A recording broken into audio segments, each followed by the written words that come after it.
Good morning. Welcome, everybody. Sorry about that. Looking forward to a great session, and this is really going to be helpful to all of you, whether you're in leadership roles or not, on what are some of the things that you can do to help build great teams. So we've called it Creating Outstanding Teams. That's something that, as a business, we're very passionate about, and we work with a lot of great leaders and a lot of great companies on this. And I think it's helpful for everybody, whether you're in a management position or otherwise, on what are some of the things that we can do to help make the teams that we're in and the people we work with outstanding. And one of the things that we're going to cover off is this concept of building a high-performance team. That's really the essence or the main outcome that we want you to walk away with at the end of this session. So happy to get into it, Sarah. Great, and we're just going to talk take the webcam off now for John, just so we can focus on the presentation at hand. So off we go. Fantastic. Okay, so what I'd like to do to kick off is just to get you thinking. I'd like to give you a few thought starters to just sort of maybe start to challenge a few ideas that you have around what building great teams are all about, and what do we mean when we're talking about high performance. So there's a couple of, I suppose, myths that I'd like to challenge, and some myths that you may need to let go that's going to make today a really useful presentation for you. The first is this concept of teams. A myth you need to let go is that teams are defined according to an organisational chart. So if we think about who's in a team based on where they sit in an org chart, that's one of the myths that I want to challenge today. Another one that I want you to consider and think about is a myth that a person's role, so the role they play in an organisation, that is defined primarily by their job description. So if that's something that any of you think and feel, then today is going to be useful. That's another myth that we want to work with. And the third myth that I want you to let go is that high performance, or a high performance team, is any team that is achieving great tangible results. If we feel we're getting great tangible results, that technically means we're high performance. That's a myth that I'd like to challenge today, if that's something that some of you feel, which means today will be useful. Some beliefs that I'd also like to challenge, things that you may think to be true, that are often not true, is that most people don't perform because they're not motivated. For any of you in a leadership position, this is going to be something that'll be really helpful, is to start to think that, okay, just because they're not delivering, that doesn't mean that they don't want to. It doesn't mean they're not motivated. I want to challenge that belief. The next is that a common one that we hear is that most team issues relate to hiring the wrong people. Because we've brought the wrong people into the business, that's actually going to be one of the reasons why we're not performing. And finally, another belief, a really important belief that we're going to do a poll for you all on later in the presentation, is that we need to accept that not everyone's going to get along with each other. And there's always going to be personality issues, and we just need to live with that and deal with that. That's another belief that I'd like to challenge. So if any of these probably relate to some of your current thinking, then today is going to be really valuable for you.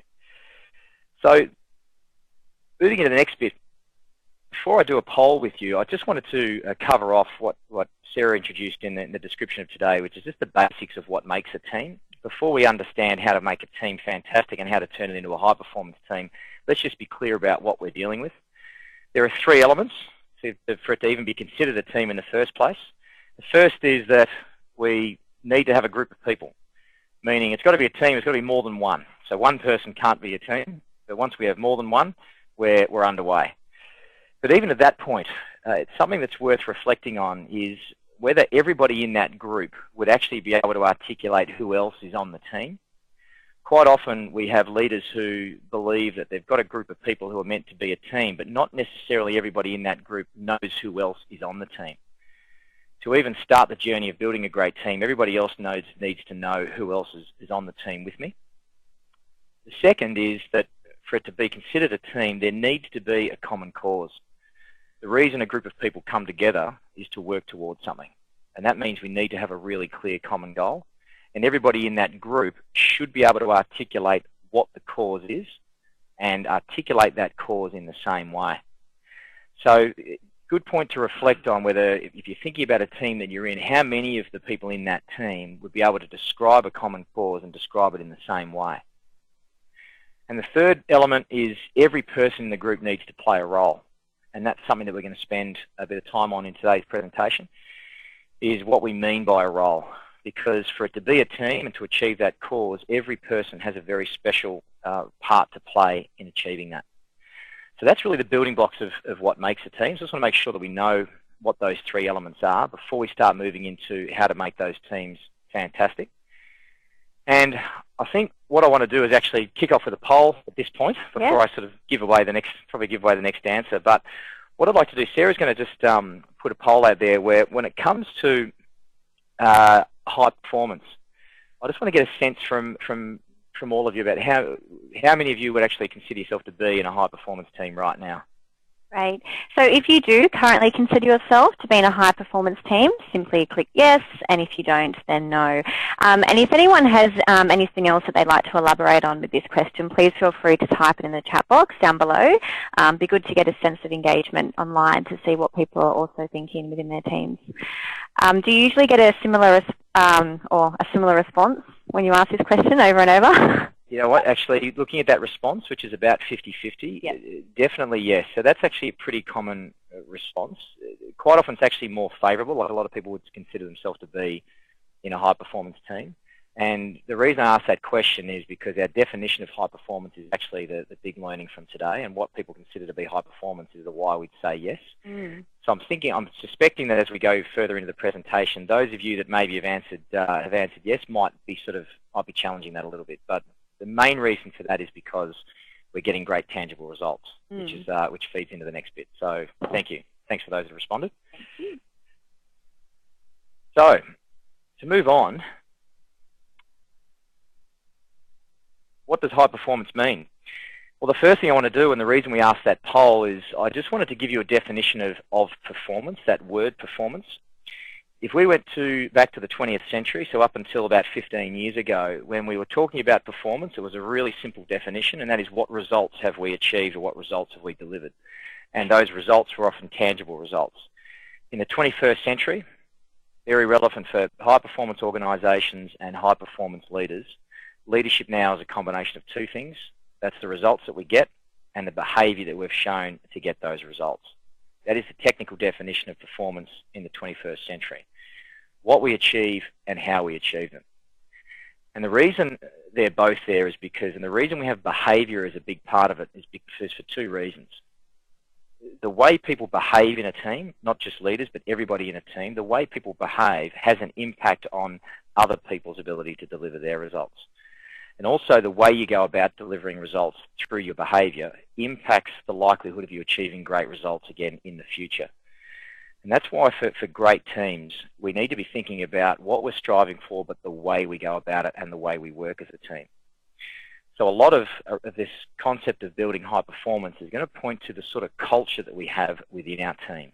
That's going to be one of the learning outcomes we're going to get from the rest of the presentation, is how do we make sure that everybody in our team are focused on the way they behave with each other as well as the results that they're delivering. That's what we mean by performance. Now, in order to put some structure and some definition around that, moving on, what I now have here is what we would consider to be a really simple definition of what's required to build a high-performance culture or a high-performance team. We call it the 5 drivers of high performance. This is going to be relevant for any of you who are leading teams, even project teams or senior leaders that are leading quite large organisations. These principles of high performance are going to be very relevant for all of you.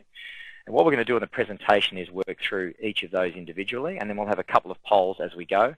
And this is probably good as we go through this next part. If any of you have got some questions or things that you want to ask as we go, I'm really happy to receive those, because as we work through each of these 5 drivers, that's where I want you to feel that you're getting the learning outcomes and you're understanding what it takes to build a high performance team. So feel free to ask those questions.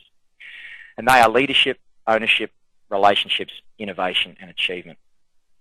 So for us to get to a point where if we ask that poll again, if we were to sort of go back and ask that poll maybe in a week's time or in a month's time or 6 months' time and said, do you consider yourself to be in a high-performance team, you'd be answering that question from a couple of perspectives. First of all, do I feel we've got those 5 drivers in place? And are we delivering great results and great behaviour? That would then mean that you would answer a yes to high performance in the future. So moving on to kick off, getting into leadership. In order for it to be a high-performance team, we need to have great leaders, and that's obviously a big focus of, and the starting point for all great teams and all great organisations is we need to have great leaders. We can't have a high-performance team unless we have high-performance leadership. And the reason this relates to high performance, the reason leaders are important is there's three things that they provide. The first is that they ensure that there's a clear and compelling, clear and inspiring purpose for the team. And what I mean by that is that the leader is ensured that that group of people are clear about why the team exists. So the question around purpose is, why are we here? Why does this team exist? What's the reason for us being here? So an example of that is, if I think about the IT division of a major organisation in Australia, when they were thinking about their purpose of why actually are we here, they sat down as a group and they went through a lot of different words and a lot of different exercises, but then the director just said, well, we're here to help the rest of the business achieve. And that actually became really clear for them. That became their purpose. We're here to help you achieve, you being other parts within the organisation. And everybody got that. The role that they play and the role that the IT team played within that business was to enable the rest of the divisions and the rest of the departments to achieve their goals. Another example is a major blue chip company in Australia. We were working with the finance team, and within every finance team there's the credit department, the accounts payable, accounts receivable team. And they were trying to work out what their purpose was. And a lot of people in the team originally thought that the reason we're here is to just collect payments, collect invoices, which isn't really inspiring and isn't really clear. It just sounds more like what they do. But then the leader of that team, the national credit manager, actually came up with a different purpose. He said, well, the reason we exist for the business is to bring in the cash that allows the organisation to invest in growth. We exist to provide working capital to the rest of the business.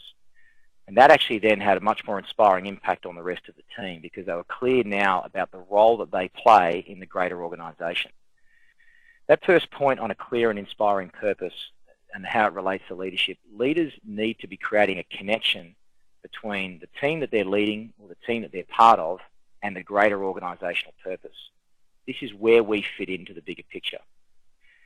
The next point that leads to is then ensuring the team has a compelling vision. And the vision, quite simply, is what is the overarching goal that we need to achieve in order to fulfill our purpose. So we know why we exist, so what does success look like?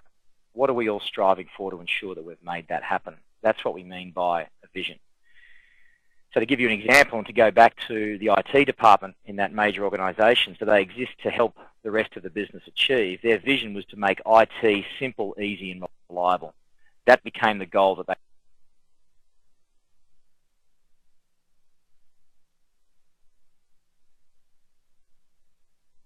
needed to work towards.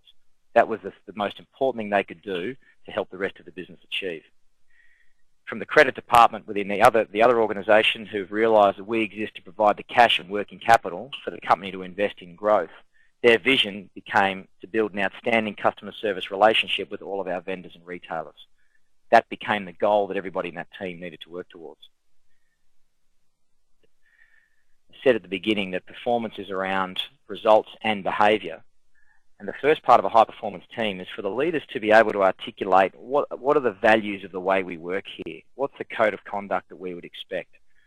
What are the behaviours that we would want to see for those who are part of this team? And those behaviours define the culture of the team. Everybody who's working in that team not only needs to be striving towards that common goal, but need to be treating each other, treating other departments, treating customers from a perspective of those set of behaviours. And I suppose just to finish off the piece around leadership, because what I've talked about there is that the role that leaders play in creating that cause and creating those behavioural expectations for a team. But the other thing that leaders are really important at and critical at, they need to be the role models. So for high performance to even start, everybody in a team needs to be inspired by the leader themselves or the team leader, whoever the particular leader is. I've got to see that person as a role model of the team values. And I need to see in every conversation, every interaction I have with the leader that I understand the purpose and vision. That leader is constantly telling me about the reason we're here and the goal that we're striving towards. And if I ever want to understand what the expectations are around behaviours for being in this team, I have to look no further than my team leader because they are the role model. So it's probably a good time if there's any any questions? If anyone's got any comments on that, feel free to shoot those through. Yeah, no questions yet, but just going back to the beginning when we were talking about yes or no, whether people consider themselves in a high-performance team, Helen made a comment that you need shades of grey. What are your thoughts on that? Around shades of grey results in behaviour. Yeah. Great, excellent. Yes, no, absolutely. You do need, probably the thing I'd say around shades of grey is that we need, high-performance teams in the 21st century need to be comfortable with the intangibles, is probably what I'd say to respond to that, which I think is very true. In the 20th century, it was very black and white, that, this is the result that you've got to get, or this is how you need to behave, and this is the result that you've got to get. Now it's around, this is the result we're striving for, and this is the way to behave. And I agree that there's going to be, shades of grey, because we need to kind of have some flexibility on those. And probably the way I'd answer that is that what great leaders do when it comes to particularly the behavioural aspect is we have, I guess, some guiding principles around our values of how we want to work. And then we have these things called big rules. And big rules are kind of like there's some non-negotiables that are important. If you're part of our team, this is how we want you to work and how we want you to treat each other. Now, the thing about big rules and the thing about values is there's going to be some flexibility there from time to time, but you can't actually break them. It's a little bit like a jumping castle. So you can sort of move around at times depending on situations, but you can't actually break through the wall on those. But I think the other piece around shades of grey is that teams and leaders in the 21st century need to be really comfortable with the fact that we're going to be striving for some results and some outcomes that aren't really black and white and tangibly measurable. That's probably how I'd answer that if I've understood the question correctly. Great. Well, we'll move on now. If anyone does have any more questions for John, please feel free to type them into the box and we'll get to them. Thank you. So the second thing we need in place for a high-performance team is ownership. Now, often when we work with teams and work with businesses, we pose a question to people which is an open question around what's the difference between responsibility and accountability. Now, that's not a question that we're putting out to you all today, but it's a really important point to consider when you're thinking about high performance and this concept of ownership. The difference between accountability and responsibility. Accountability is something that you give it. It's given to you. So everybody in a team or everybody who works in a business is going to be held accountable for things at certain times. That's true for all of us. But responsibility is our response to that accountability. Ownership is when everybody in a team is taking responsibility for their accountabilities. Everybody is making that decision, that conscious choice to succeed. I know what the business or I know what my leader is asking of me in terms of the accountabilities, but I personally have got to make that choice to own it and to take full responsibility to put my heart and soul into delivering those accountabilities. That's what we mean by ownership, and that's what we mean by high performance. So for this to happen, everybody in the team, including the leader, need to understand and own their role. And that's the bit that I'm going to spend a bit of time on today, is this concept of a role. Because for us to truly achieve high performance, what I want to do is just help you and challenge all of you around this understanding of what we mean by a role and what is it that we want people to take responsibility for. To give a really simple definition, a role is defined as a person's unique contribution. So at the start of the presentation, we talked about the three elements of what makes a team. And that third element was that everybody plays a role. And to keep that really simple, the role is how does that individual uniquely contribute to team success? What is it that they bring that's really special that allows that whole group of people to achieve the common cause? That's what we mean by a unique contribution. And that means that every single person in the team is important and every single person in the team is special and plays a very special part in all of us being successful. And if anybody in that group doesn't think that, then it's not technically a team. So this is a piece where I'd like to just spend a bit more time in the next part of the presentation, is to go through what we mean by a role and what we mean by unique contribution. Now, there's a couple of questions coming through. Yep. Yeah. So Sarah, have you got? Did you want to go to this one? Yeah. From John, a fellow John. How do you avoid burnout in a high-performance team who are literally under-resourced and delivering 110%? They are well aware of the purpose, values, and visions, but is that enough? Okay, that's a fantastic question. Look, what I might do is actually, with that question, John, I might actually come back to that after the next couple of slides, because I think what's really great there is you've got a clear cause, so everybody understands what we're striving for. I've got a feeling that the next couple of slides might actually help with that question, maybe Right. come back to it, because what you're talking about is people in the team feeling burned out and stretched in terms of time.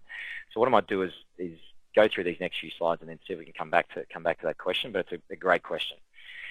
So if I move on, and just remind me, Sarah, to make sure I come back to that. I will.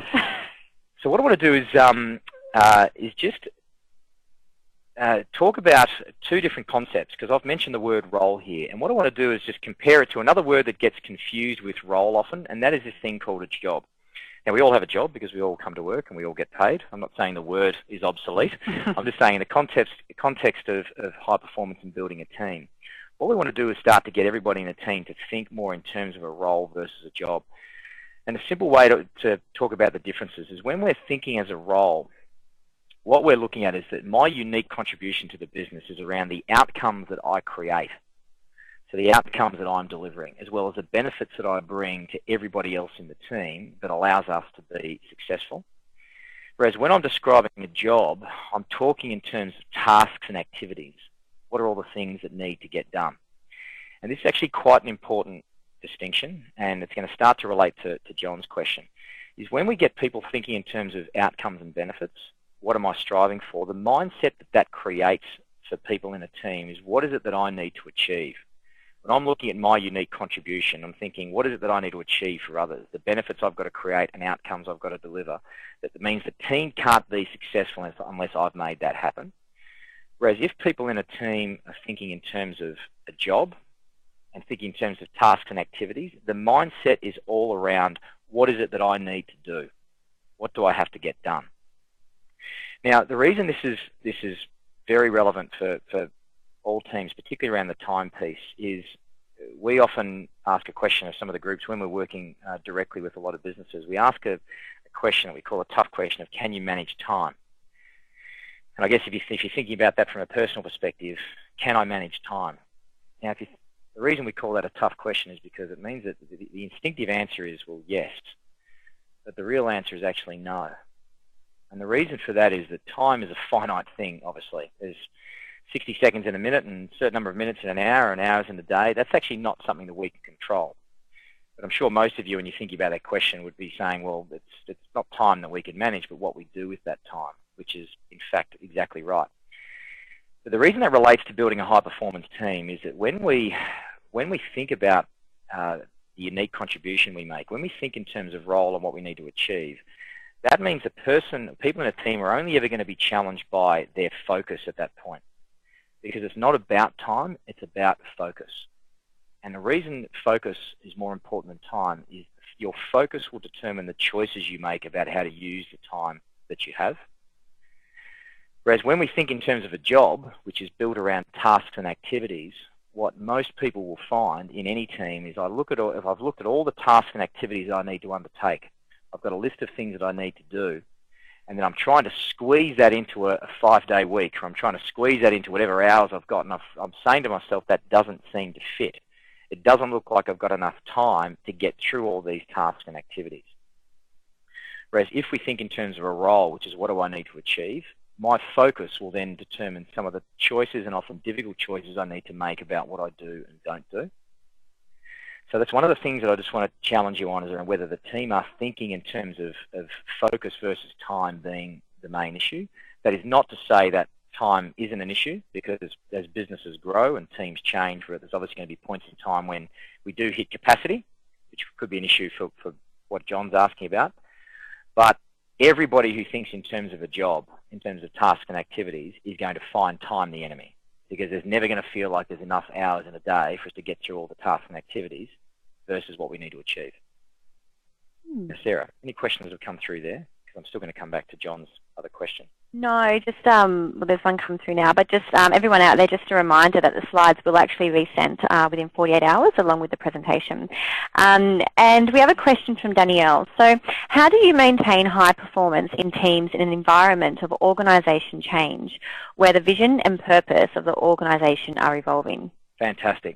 Great question. So look, this is, I guess, one of the reasons why these principles of high performance are really important. So I think there's a couple of things here. Generally speaking, a purpose, particularly at an organisational level, organisational purposes don't change that often. they do have to change, but the reason the organisation exists is not something that changes a great deal. The vision is definitely something that will change periodically, because that overarching goal of how we're going to fulfil the purpose is something that will change more regularly. But all businesses will go through periods of evolution, which sounds like that's what Danielle's going through right now. So the way to bring high performance to that, what we've got to do, what the role of leaders are, is to talk about that cause as being the period of change.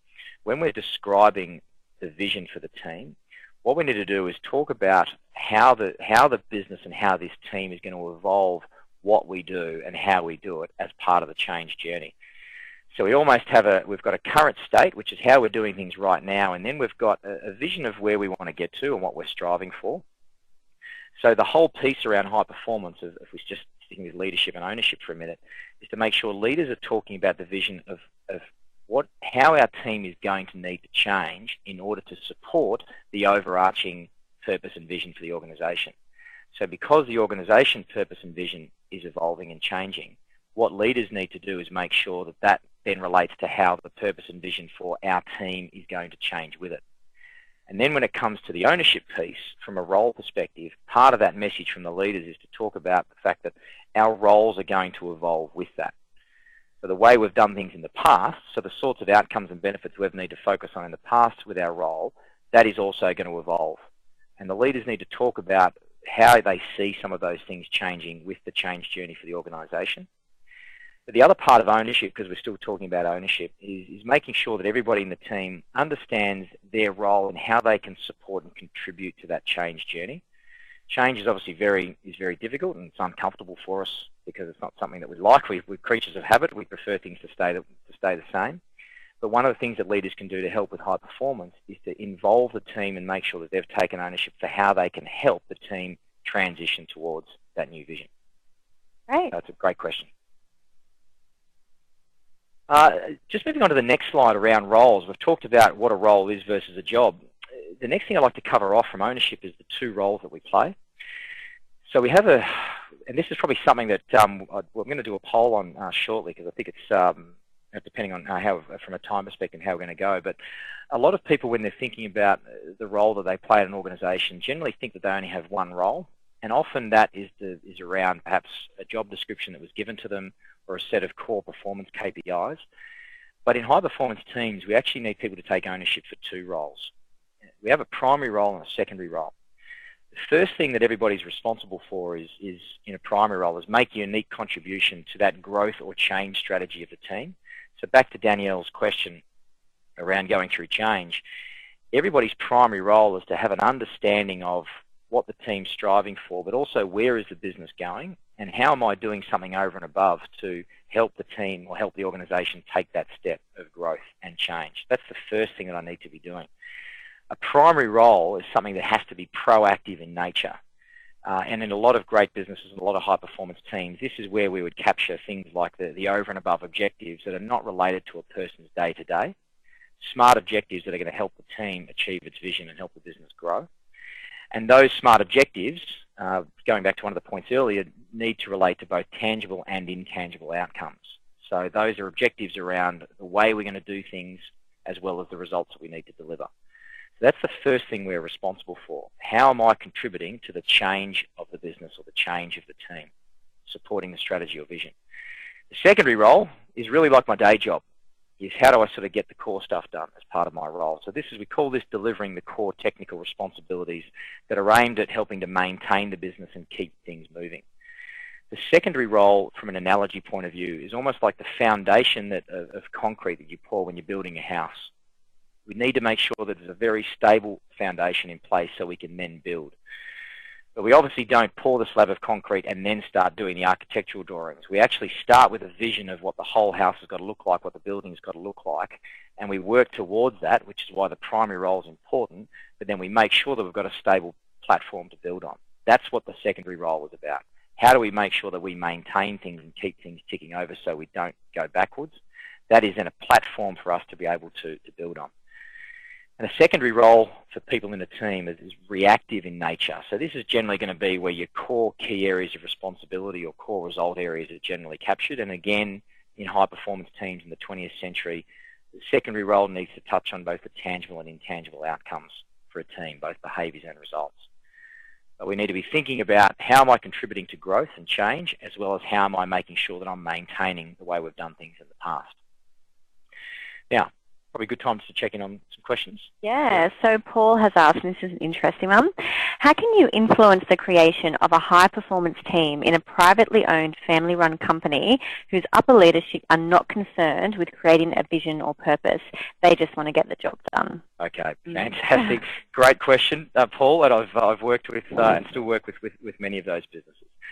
So, look, I think, so in a case like that, if we think about from an ownership perspective, because that's actually what we're talking about at the moment, the starting point is to take ownership for your role in the success of a company. And one of the things to do that is it's sometimes difficult to get family-run people to maybe go through that exercise of a purpose and vision, and it might be new for them. Oh, just go and do it, just get things done. I understand all of that. What you can do, though, is just in the communication with them, understand what success looks like from their perspective. And it may be very simple, and it may be very black and white.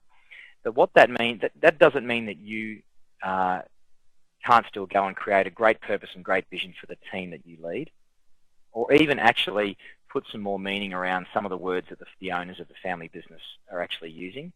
So even though they might have certain terms that they use, you might be able to then put some more meaning behind that when you are actually talking to your peers and when you're communicating to your team. So part of the leadership piece from high performance is to still make sure that regardless of, even if the family-run business is saying, just go and grow the business and get profits and get the dollars in, you're saying, right, that's obviously the focus. So what sort of dollars do you want to achieve? What sort of profits do you want to make? What sort of growth are you after? What sort of field of play do you want to operate in? You can ask those questions of the family to make sure you're clear on it. That still then gives you something that you can use to then go and say, right, so based on that, I can still create a purpose and vision for my team that I know is aligned to what the owners of the business want. I know it's often easier, and it's definitely a lot better if there is a really clear organisational purpose. That's definitely a really powerful thing, and we know that the difference between good companies and great companies is they have a clear organisational purpose. It's not just about making money, but it doesn't mean that leaders can't still build high-performance teams in the teams that they lead. So that would be the way that I would go about that. But it's a really good question. Moving on. I'd like to do a poll actually at this point. Poll time. Poll time. What I would like to ask you all is a question around the importance of relationships in teams. And the question that I've got is around how many of you, or how important do you feel it is that people in a team like who they work with? Really simple and obvious question. How important do you think it is that you like the people you work with? And it's completely anonymous, by the way, isn't it? Yep. It is. I hope so. Very interesting. No one for option 3 yet. Good. That's really positive. So I think looking at how people are responding to that, the most important thing is, I guess, is that nobody's answered not at all. That's a fantastic start. There's an interesting comment there as well, which I think most would agree with. Yeah, really good question there that's just come through around don't have to like them, but do need to respect them. So I'm really glad that you've actually made that comment. So that's an interesting one around that, because what we're pointing to there, a lot of us would definitely have that belief that it's important that we are, treating people with respect, the people that we work with. So they may not necessarily be our best buddies, but you know what, I can work with them. So the reason we've put this poll out there is because it is actually really important for high performance, for a team to really hit its straps. It makes such a difference when everybody does really like the people that they work with. Now, that word respect it's a really important point. We have actually worked with leaders, a lot of leaders who have said, I don't care, John, if my team like me, as long as they respect me. That's something that we actually do hear quite a lot. And in every one of those cases, we actually put a question back to them to say, okay, let's think about people you respect. Let's put that question out there. Out of all the people who you respect, what are some of the qualities that you associate with them? And it's interesting when you get the responses to that. When we think about people who you truly respect, what attributes and qualities do they have? And 100% of the time when I've done this exercise, the sort of responses we get are things like trustworthy, things like honesty, they're caring, they have great integrity, they're kind, they're committed. They're the sort of things. Sometimes we'll get things like knowledgeable, but we'll get funny, but they're all those sorts of qualities, which then when you look at those words, we say, well, how could you actually not like that person? How could you not like a person who's got great integrity? How could you not like a person who's caring, who's honest, who's open, supportive, all those sorts of things? So I think the reason I wanted to challenge that, and I'm glad you've actually, Sandy's just challenged the quote that I've got there, that we can't respect a person that we don't like. I just want to challenge that around whether it is really respect that we have for those people. All of us who work in professional environments have got the ability to show respect, and that is to be respectful. So when we're working with somebody who we don't like, we actually know in a professional environment how we can interact with them, and be very courteous and make sure we still get the job done. But do we really deep down respect that person? Because I've just got a question: if the qualities that make us respect a person are those qualities, how could we not like them? So I'm glad you've actually answered that. There's a few challenges here, yeah, though, good. John. Excellent. So Sandy said she respects Tony Abbott for the job that he does and the fact that he stepped up to do it, but she doesn't like him that much. And then Vi's also made a good point. She thinks that respect is about professionalism, where whether you like or unlike someone is more about an emotional feeling. What are your thoughts on that? Yeah, great. So if I just go with that, the second one's a really good start. I think the thing with liking, and this is actually, it's a really good point. Do I enjoy being around this person? But the environment that I'm in is actually still a work environment. So it's not like by liking everybody, that means I'm going to be having barbecues on the weekend and hanging out socially. That's a point that I want to challenge. I can really enjoy a person that I work with and actually feel that we achieve great things together, and I love interacting with that person. But you know what? I've got family and friends outside of work. They're not a person I necessarily go and play golf with. So it doesn't necessarily need to be that, which I think is the emotional connection. But what this is coming down to is this concept of trust, is to the extent to which I have a high level of trust with the people that I work with. And for us to achieve high performance, we need to make sure there are really high levels of trust. And that's one of the things that leaders do need to focus on. Whereas if I don't like a person, or if the nature of the relationship has become transactional, where I'm respectful for that person without respecting, and I think there's a couple of people, Paul's made that comment, showing respect versus actually having respect, that's actually really what the point of this is. Do I really actually have respect for the people that I work with? And that's the point that I just want to challenge, because it is not easy. It's definitely difficult, and we have people with different personalities, different backgrounds, and different motivations.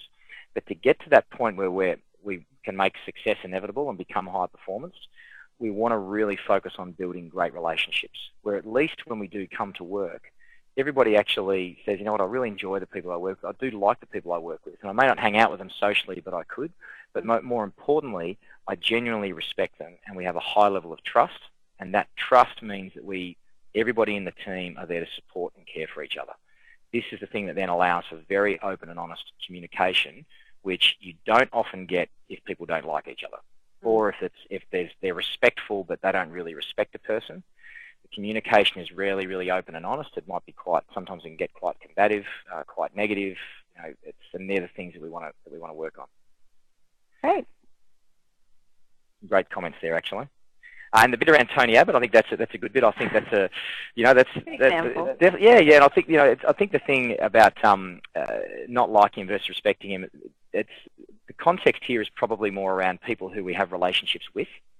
So we're talking here around how important is it to have great relationships in a high performance team. They're people we work with. So I'm not sure whether you personally know Tony Abbott, but I guess not knowing a person means it's probably not liking his style or not liking his views or his policies is different from someone you work with where you actually have a relationship, and that's probably more the context there, but totally understand.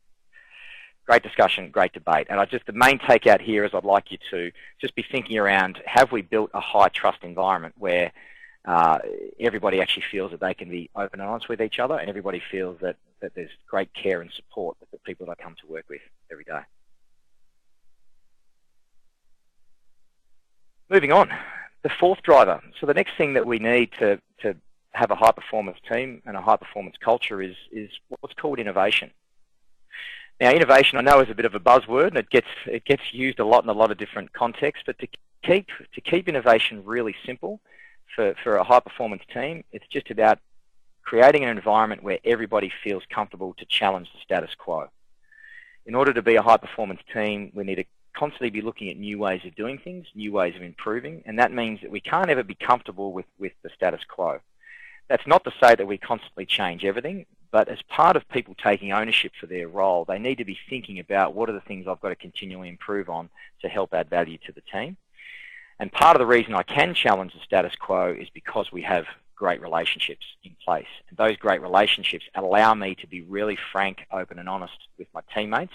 They allow me to challenge my leader and challenge my peers on what we're doing and what we're not doing, what we could do better. And that's all about just gradual innovation, little things that we can constantly do to improve. But one of the things that we do know about high-performance environments and high-performance teams is that we need to get to a point where the ideas, the great ideas, are coming from the people on the ground. So particularly for those of you in leadership roles, we know that the best source of innovation are going to be the people who are face-to-face with a lot of the issues that we're going through, either face-to-face with some of the customer operational issues, because they're the ones that know what's working and not working better than anybody else. And a great team and a high-performance team is one where everybody's encouraged to be able to feed those ideas through. But the other part of a high-performance team is around the way we collaborate and cooperate with others. So I've got there a little phrase of 1 and 1 equaling 3 in a high-performance team. And that's because the way we collaborate and cooperate is the way we actually can nurture ideas and turn them into things greater than what we could ever have done on our own. So when people contribute ideas, challenge ideas, nurture ideas, that's when the real magic happens in a high-performance team. So that's why we call it 1 and 1 equaling 3, because two people who might have the seed of an idea, when we come together and talk about it and challenge that and flesh it out, that then equals greater value than what we could have done on our own. And that's a really important thing for leaders, is to create a culture of innovation where everybody feels comfortable to contribute and challenge the way we do things. And one thing that will help for all of you, just in terms of, I guess, some language or words that will help with innovation. There was a book that was written a few years ago by Kevin and Jackie Freiberg, and I'll follow up to make sure that we send that out to you as some reference reading. And they did some research on about 1,000 companies in the US, and they looked at this thing called innovation, and they came to a groundbreaking conclusion that in order to get innovation in teams and businesses, you've only got to focus on one thing, and that's to remove any sentence that starts with "yeah, but." Their science, their research said if we can take "yeah, but" out of the language of organisations, innovation goes to a whole other level. So statements like, "yeah, but we've tried that before. Yeah, but that won't work. Yeah, but that will take too much time. Yeah, but we won't have the money for that. Yeah, but management aren't going to go for it." Those words are the things that where, even though it's done with the right intent, it actually then can sap people's positivity and energy to want to contribute ideas in the future. And it's just a great challenge for leaders to try and take the "yeah, but" out, so we still positively encourage people to contribute ideas and work out a way to keep them alive. And something that may not have been a viable idea a year ago, 6 months ago, 2 years ago, might actually be a more viable option now. So just something to watch out. Any questions there, Sarah, that have come through from that piece? No, we just had a few more people comment on the respect versus liking. Oh, yep. And Samantha just asked a question. Yeah, coming into a small team when there's a mentality of only doing what's needed to get the task done at hand, how do you create an aspect of wanting to strive to achieve better? Yeah, fantastic. So I think that's so this is pointing to the innovation and the ownership piece. So I think that with Samantha's question of how do we then get innovation, how do we get people out of their comfort zone and wanting to think differently, is to talk really positively about where the teams come from. So one of the things that leaders need to do, and particularly to the earlier question on change, is to describe the fact that the team has been successful up to this point, and the team has achieved some great things. And we've achieved those things because of the way those people in the team have done things in the past. But then the leader needs to describe how the world has changed a little bit and how the expectations of the expectations of the company have changed. So in doing that, we can open up a conversation to say that this is where we need to go to next. And I think the innovation and ownership piece is to involve those people who perhaps are a bit hesitant, involve those people that have only ever done it a certain way, get them involved in how they could do things differently and in what the change effort may look like. Whereas if they've only been told to do it a certain way and this is just what your job is, you've just got to get these tasks done and that's it, they may not have ever had the opportunity to actually contribute ideas, or they may not have ever had their ideas valued in the past. So once you've described the context and the fact that we'd love to hear more from you, we'd love to get you more involved, we'd love to do things differently and do things better because that's part of where the company's going, that actually might then open the door for them to have some ideas and suggestions on that, and then it's going to require the support of the leader to help nurture them through that. It definitely is a challenge. And one thing that may help you there for any of you who do feel you've got people in teams that are very resistant, they're very job-focused as opposed to role-focused, very much just about doing things a certain way and they want to be left alone, very resistant to change. Just have a look back at the history of the business that you're in, the history of the company that you're in, and even the history of that team and those people, and see if you can spot occasions in the past where there has been change. I've rarely seen businesses that have got a team of people that have been doing it exactly the same way for 20 years. I've almost rarely found that. Even people that have sort of been performing the same sort of role for 20 years, there's always going to be instances in the past where they've had to evolve or learn a new system or learn a new tool or learn a new process or change something in the way they're doing it. So actually, if you look in the past to find those occurrences, that gives you a story that you can share with those people to say that, hey, you know what? We actually have demonstrated we're capable of change. We've done that in the past. This is not new for us. This is just, again, going to be the next phase of that, and we believe we can do it. And just a quick one from Chris. So when entering an underperforming team, is it best to align with those that are on the bus and hold those that aren't accountable to the values? Absolutely. Totally agree. Great question, Chris. It's absolutely critical. When you've got an underperforming team, everybody in that team needs to be absolutely clear about what the expectation is. So what the vision is for the team and what the behaviours are that we're striving for. Everybody needs to be really clear on that. And you need to be positively recognising those who are role modelling those to begin with as you start to address those who aren't. One of the things that we'll send out with the notes from this presentation is we've got a blog on something that will really help you to do with that, which is leading a team through change. And it's called the pain triangle. The reason for that is that what we need to do when we've got an underperforming team is we need to make sure that the people who are kind of doing okay, they need to understand what the right expectation is. So if you celebrate and recognise the people who are doing the right thing and are role modelling the right behaviours, you need to make sure that they've got those stars to look towards. And how they go about their role is just as important, if not more important, in an underperforming team than the technical results they've delivered in the past. So absolutely support what Chris is saying. Great. We have 10 minutes left, so I think we might continue on with the presentation, the next few slides, and then we'll answer the rest of the questions at the end. So definitely keep them coming, guys. Fantastic. So the last driver of high performance is what we call achievement. So obviously we need to, by the nature of the word, we need to achieve things. So we've got to make sure that we're delivering. So we can't be high performance if we're not actually making sure that we're getting things done and making things happen. And this is all around the accountability piece. So earlier when we spoke about ownership, we talked about ownership being people taking responsibility for their accountabilities. But the last piece for high performance is we need to make sure that we have a culture and a structure around holding ourselves and each other accountable. We need to make sure that we are delivering on the things that we said we're going to deliver, both in a results and behaviour perspective, both tangible and intangible. And one of the sayings that we use a lot for leaders and teams is this difference between inspect and expect. So really the key point I'd love you to take away from this is, as leaders and as teams, we don't get what we expect, we get what we inspect. And what I mean by that in the context of achievement is it's not about following through and holding people accountable for every little task. It's just making sure that as a leader, we are inspecting the right things at the right time. We're putting a focus around accountability on the things that really matter. So back to Chris's point before, we need to make sure that we are inspecting the way people are behaving. We need to make sure that the people who are role modelling the values, the right values, that they are actually being celebrated in the right way. Those who aren't living the values or aren't behaving the way we want are actually receiving that same inspect and being held accountable for it.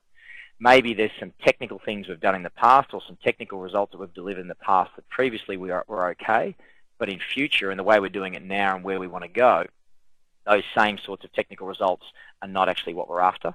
And that's what we mean by inspect.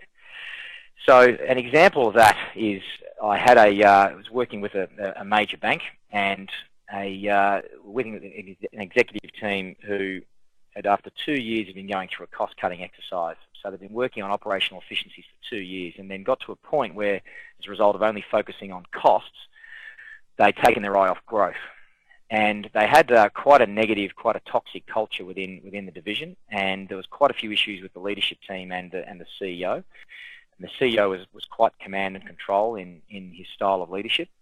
But anyway, they had realised that we have nearly run ourselves into the ground, focusing only on cost recovery and not growth. And they created a new vision, which was around, we need to get back to business development opportunities and growing the business. New strategic partnerships was the focus. And then 2 days after doing this session around a new vision for growth, I got a phone call from the CEO, who was in a bit of a panic because all of the senior executive team were being really negative, were not coming to work, were complaining about the CEO and his behaviour. And then what I realised is that 2 days after this vision session, the CEO had sent an email out to the entire executive team, and the headline of that email was "Must fix!" exclamation mark, exclamation mark. When I looked at the content of that email, there was a spreadsheet in there, and in that spreadsheet was a ranking report. And that ranking report had every senior executive member ranked 1 to 12 from top to bottom, and who was performing the best and worst in their cost savings initiatives. And not only was there a ranking report, but if your name was 8 to 12 on this ranking report, your name was in red. There was this red line above your name. And the reason this impacted the team was 2 days after we've just said that we need to focus on growing the business again, we need to focus on building strategic alliance partnerships.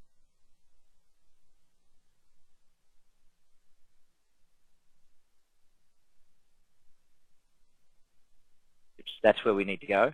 2 days after that, you've just done an inspect, which is slamming everybody for the fact that they're focused where they're at with their cost savings initiatives. As leaders, we need to make sure that we're following up on the right things, that whatever rate, how we hold people accountable, and having the difficult conversations when we need to be with the people who aren't focusing on that new vision or aren't behaving the way we want to. Now, I guess a couple of things that are really important with that is this thing called communication structure. So how often do we get together as a team? How often do we connect as a team?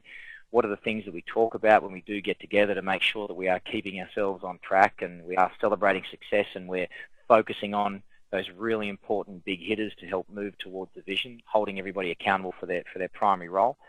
And we need to make sure that we've got a culture of giving and receiving feedback, because the feedback to each other in a team is how everybody's aware of what they're doing that's working and what they're doing that's not working. This is all part of making sure we're achieving what we need to achieve.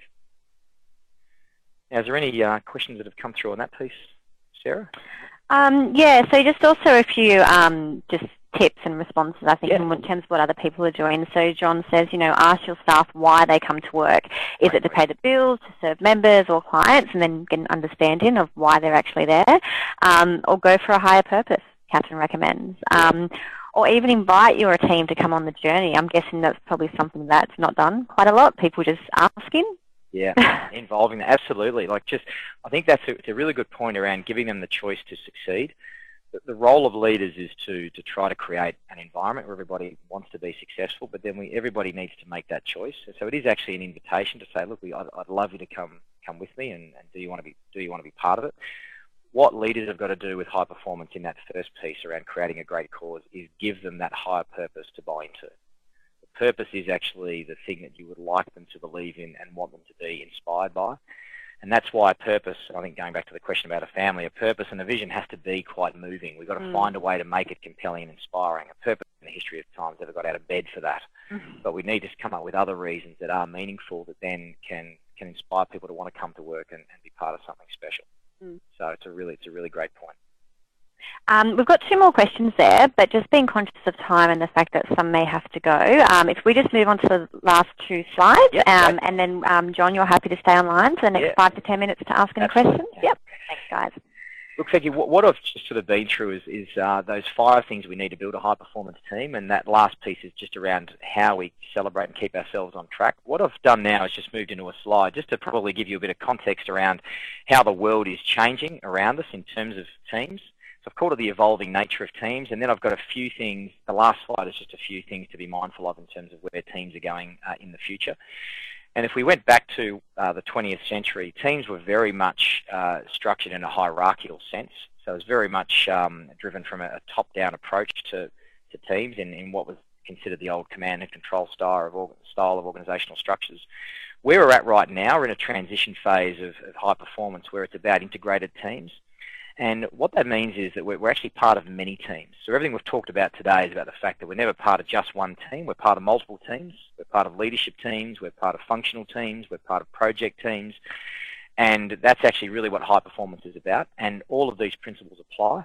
Where it's moving to in the digital age and the age of what we call social business is where we're going to have a number of flexible, loose and larger network-based teams. That's where things are moving, where teams are going to be a small part of a greater overall network, and those teams are going to be constantly changing. So that's just sort of give a sense of where it's moving. And the last slide is just to cover off, I guess, which will be relevant for everybody on this call in terms of where high performance is going to move to.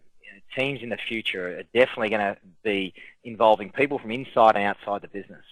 Generally, we've thought of teams more about from people inside the company, but we're going to need to start forming some teams and having a greater number of teams that involve external stakeholders. We're going to need to try to find ways that we build teams that involve people from various disciplines and skill sets, trying to actually look at ways we can sort of have some cross-functional skills in all the different teams that we build. Definitely going to be a lot more project-based in the digital age and in the age of social business. A lot of teams are going to operate for shorter periods, and and that's actually okay. We might be a team just for a month, just to achieve one. There could be a team just for a week, where we still need to make sure there's leadership, ownership, relationships, innovation, and achievement. The nature of the workforce and where that's going is we're going to have more and more people probably working multiple jobs, working part-time, full-time, casual. There's going to be contractors. There's going to be a lot more people that are coming in and out of the organisation for shorter tenures, but then we may have them working with us at different stages in their career. Teams are going to have to be extremely adaptable, creative and flexible moving forward because we're moving into an age, the knowledge age. And we're in that the social age and the social environment, and that's where the collaboration and communication within social platforms from people across a variety of geographies is going to become a bigger part of teams in the future. And I guess with all of these, that's going to mean that those 5 principles are going to be even more important. So. Okay, so before we move on to a bit of a wrap-up, we'll just go to the last slide there.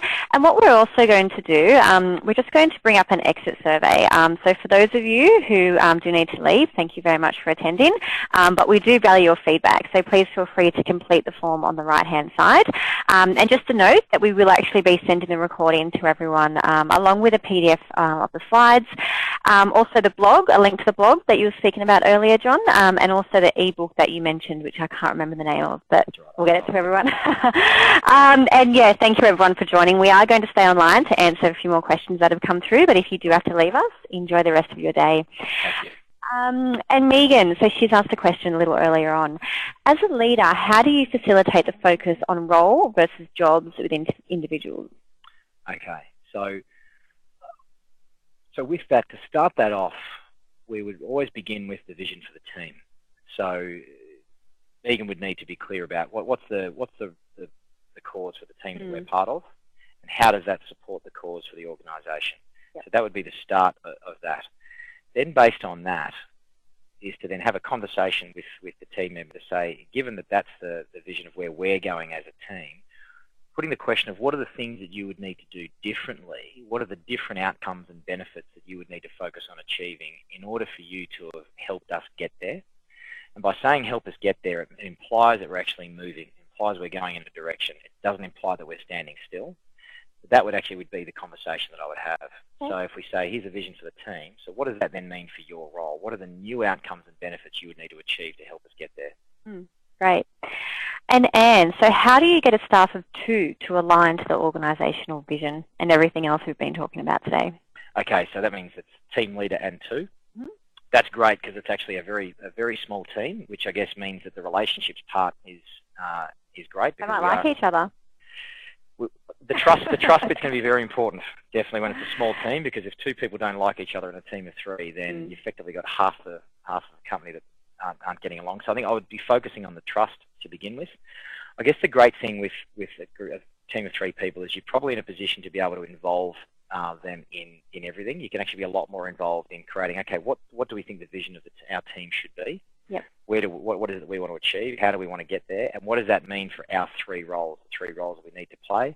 And what are the behaviours that we want? When there's three people, you can make the whole journey a conversation of just, get them involved in everything. That's how I'd probably address that. Good. But definitely the trust piece is going to be critical in that one. I would think so. And also from Anne, so what if your wider organisation has moved from an organic team back to hierarchical? Great question. It's interesting. We're definitely seeing businesses that are shifting at the moment towards the social business type of and the high performance philosophy. But every now and then, if it's takeovers or there's mergers, or I suppose to be really specific, if you get a new CEO comes in, sometimes we go back to an old way of doing things because of something that's happened, or the business might be in a downturn and there's a risk factor involved. So we go back to that.